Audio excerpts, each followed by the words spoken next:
Imagine a school full of students eager to learn. I want to give you an inside view of my world, the world of vocational education. And about half of the Dutch youth follows vocational education. So you will meet my students, my former students, all the day.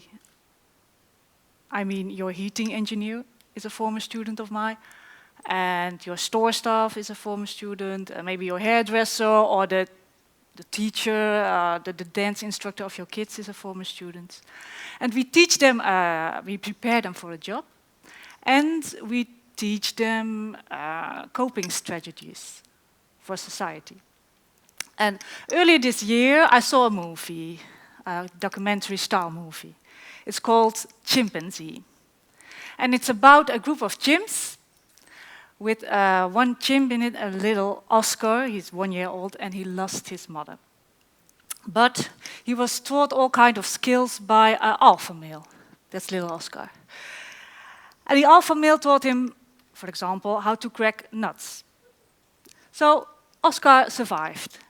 And the attention of my profession could not be explained better than by that movie. Because we still have students and we still have a teacher. And we teach them all kinds of things to survive. In a million years, the attention of my profession did not change. And it strikes to me that not only the intention did not change in millions of years, but also the the methods of transferring knowledge did not change. I mean, you still have a teacher. And you still have students who sees what the teacher does, who copies it, and who practice it. Just like little Oscar and the alpha male. And the teacher is so essential for vocational education. You can say, well,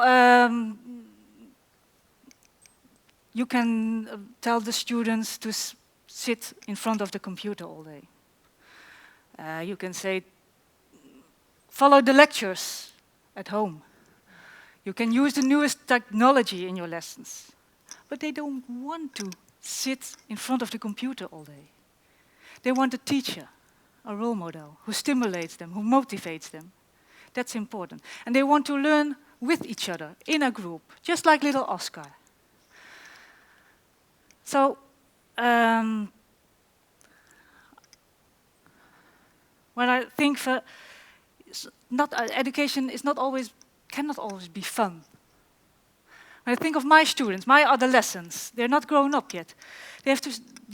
Sometimes they have to do things they don't want to learn. 2 pages of text reading. I said, you have to read these 2 pages of text. They say, well, I can't read that long. I can't concentrate that long. It's difficult for me. I said, you have to read that. And sometimes they must listen to a story for 30 minutes.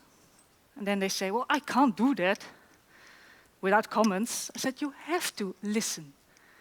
And the learning success is the rewarding feeling they get when they think, hey, they experience, I can read. And I can't listen to that story for 30 minutes. So the teacher bonds with them, stimulates them, and motivates them.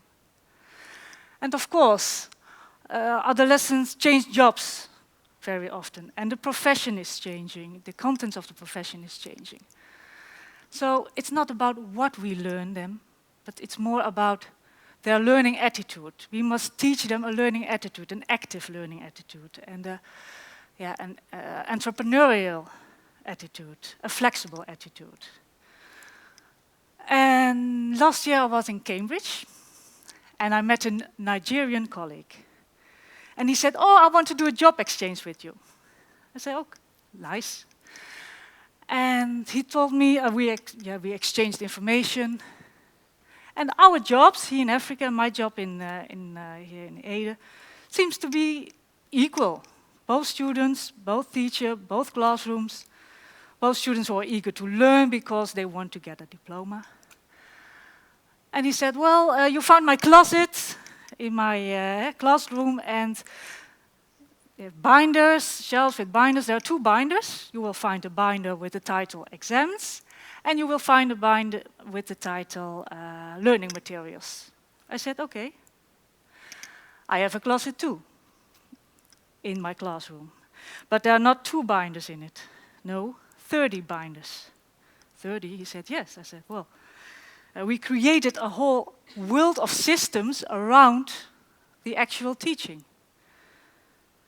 I said, one of my titles is protocol examination, protocol open day, protocol inspection visit, minutes of team meetings, minutes of department minutes, realized hours, planned hours, all kind of titles. Oh, well, he said, after my explanation of my job, he said, I don't want to do that job exchange anymore.